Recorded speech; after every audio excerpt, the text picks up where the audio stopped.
বিয়ে বাড়ির আনন্দ যেন আর শেষ হচ্ছে না। আমার এবং আমার ভাইয়ের দুজনেরই বিয়ের সময় গেট ধরার যে টাকাটা সেটা আমরা এক জায়গা করে রেখেছিলাম, আর ভেবেছিলাম দুজন মিলে সব পরিবারের সবাইকে ডেকে নিয়ে এসে আবার একটা গেট টুগেদার করব, বেশ আনন্দ হবে।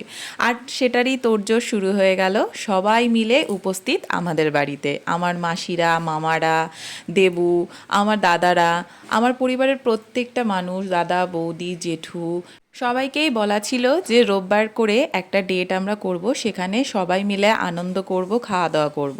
তো মেনুতে ছিল হলো গিয়ে মাটন বিরিয়ানি, যারা মাটন বিরিয়ানি খাবে না তাদের জন্য চিকেন বিরিয়ানি, আর স্টার্টারে ছিল মোমো, আর চা কফি এসব তো ছিলই। আর সবাই মিলে সে যেটাই খাই না কেন, সবাই মিলে এক জায়গায় বসে খাওয়ার আনন্দটা কিন্তু অন্যরকম। হ্যাঁ, ছোট দিদি আইসক্রিম এনেছিল, এছাড়াও কোল্ড ড্রিঙ্কস ছিল, মিষ্টি ছিল, এগুলো বাবা অ্যারেঞ্জ করেছিল। তো আমাদের দুই ভাই বোন মিলে মোটামুটি 8,000 টাকা মতো উঠেছিল, সেইটা দিয়েই সবাই মিলে বেশ আনন্দ করে জমিয়ে গল্প করে খাওয়া দাওয়া হয়েছে। আর খুব আনন্দ করেছি। শেষে গিয়ে আমরা সবাই মিলে খেতে বসেছিলাম, আর তারই কিছু ফটোর মুহূর্ত তোমাদের সাথে শেয়ার করলাম। জানিও কেমন লাগলো। যদি ভিডিওটা ভালো লাগে অবশ্যই লাইক, শেয়ার, কমেন্ট করতে কিন্তু ভুলো না। টাটা।